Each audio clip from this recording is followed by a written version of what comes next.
TTD board member Naresh దైవ సేవకులుగా భావించే టీటీడీ ఉద్యోగిని నోటికొచ్చినట్లు అసభ్యకరమైన పదజాలంతో పరమ పవిత్రమైన శ్రీవారి ఆలయ ముఖద్వారం వద్ద చేసిన వ్యాఖ్యలను వైఎస్ఆర్ కాంగ్రెస్ పార్టీ తీవ్రంగా ఖండిస్తోందని town bank vice chairman Vasu Yadav, YCP జిల్లా అధికార ప్రతినిధి పసుపులేటి సురేష్ తెలిపారు. గురువారం తిరుపతి ప్రెస్ క్లబ్లో విలేకరుల సమావేశంలో వారు మాట్లాడారు.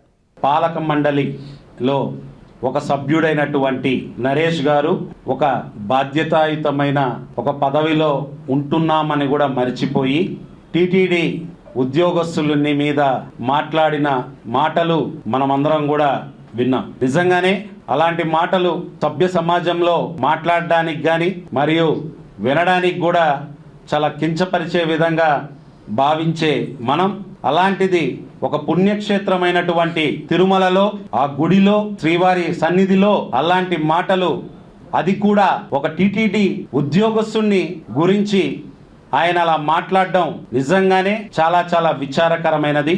దీన్ని వైఎస్ఆర్ కాంగ్రెస్ పార్టీ పూర్తిగా కూడా ఖండిస్తోంది. శ్రీవారి పాలక మండలి సభ్యుడిగా అవకాశం దక్కించుకున్నటువంటి వ్యక్తి అహర్నిశలు శ్రీవారి సేవ తప్ప మరే ఇతర పనులు తెలియనటువంటి దేవస్థానం ఉద్యోగి పట్ల ప్రవర్తించినటువంటి తీరు చాలా హేయమైనది.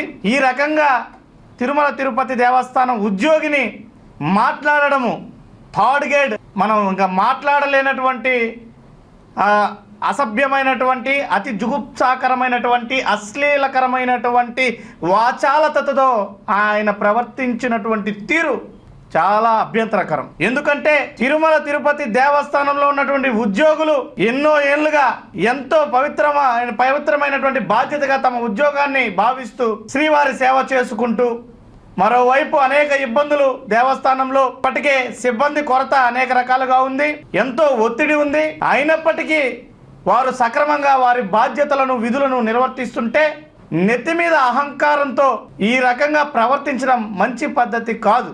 అది కూడా శ్రీవారి ఆలయం లోపలికి వెళ్ళేటువంటి ప్రధాన ద్వారం ముందు నిలబడుకొని ఆ రకంగా మాట్లాడడమే కాకుండా ఆయన్ని బెదిరించడం, ఆలయం నుంచి వెనువెంటనే బయటకు వెళ్ళు అనేటువంటి హుకుం జారీ చేయడం ఎంతవరకు సబబని మేము ప్రశ్నిస్తున్నాం.